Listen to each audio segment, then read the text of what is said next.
Caradisiac vous propose un grand classique et une énième confrontation entre la BMW série 5 et la Mercedes classe E. Les années passent, les générations se succèdent, mais la rivalité est toujours d'actualité. Alors est-ce que la dernière BMW série 5 tout juste commercialisée peut faire de l'ombre à la Mercedes classe E installée déjà sur le marché depuis un an? C'est ce qu'on va vous dire aujourd'hui.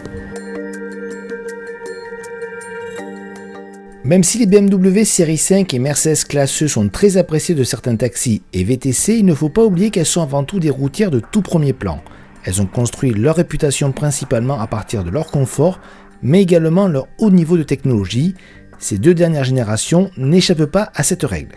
Esthétiquement, comme on pouvait s'y attendre, les deux marques n'ont pris aucun risque. Logique face à une clientèle ultra conservatrice. La classe E est une sorte de classe S en réduction, avec de nombreuses courbes, tandis que la série 5 semble être une évolution de la précédente génération, avec des lignes nettement plus tendues que sa rivale. Qui dit routière dit également confort, et dans ce domaine, impossible de ne pas dire que nos deux concurrentes choisissent leurs occupants. Nos deux rivales du jour sont de véritables invitations au voyage avec un volume de chargement conséquent et une habitabilité arrière plus que généreuse. Avantage toutefois à la BMW qui domine légèrement la Mercedes, mais nos deux berlines sont pénalisées par un tunnel de transmission imposant qui handicape la place centrale arrière. Attention toutefois, même si la BM domine dans le domaine des aspects pratiques, la Mercedes prend sa revanche avec une présentation nettement plus valorisante et moderne. Avec ses deux écrans de 12 pouces, la classe E enterre littéralement la série 5 qui s'est modernisée mais reste toutefois relativement classique. Domination également de Mercedes en termes de qualité. Véritable vitrine technologique, les Mercedes classe E et BMW série 5 ont choisi des partis pris très différents en termes d'ergonomie. Chez BMW, l'écran multimédia est enfin tactile et peut même recevoir une commande gestuelle, sympa au départ, puis cela devient un gadget. Chez Mercedes, en revanche, tout passe par des pads, qu'ils soient au volant ou sur la console centrale.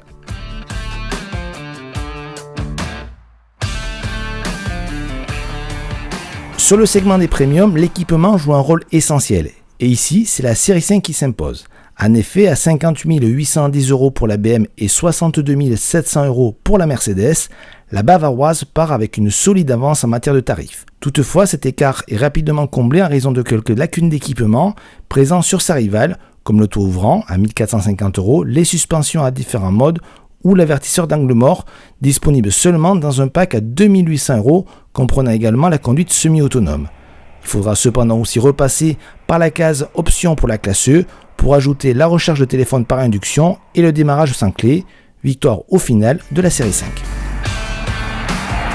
Nous sommes au volant de deux véhicules qui coûtent aux alentours de 60 000 €, ça n'est pas négligeable, mais ça n'est pas pour autant que le chapitre économie n'est pas important. Eh bien sachez-le, ces deux voitures sont relativement équivalentes à ce niveau-là.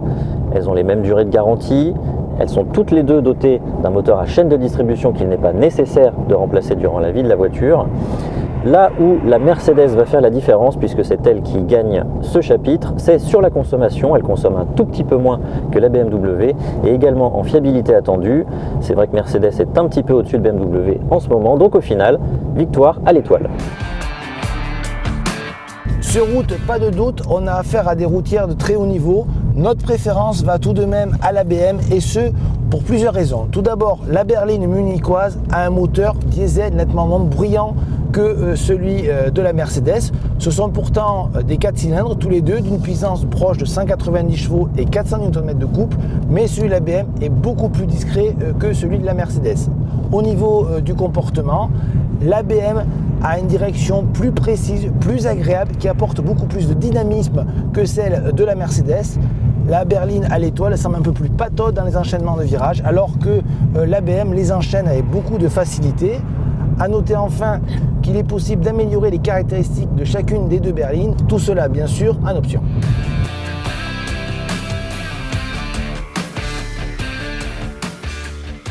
Comme on pouvait s'y attendre, ces deux berlines offrent des prestations de tout premier ordre et sont relativement proches l'une de l'autre. C'est toutefois la BMW qui s'impose d'un fil grâce à des prestations dynamiques plus convaincantes.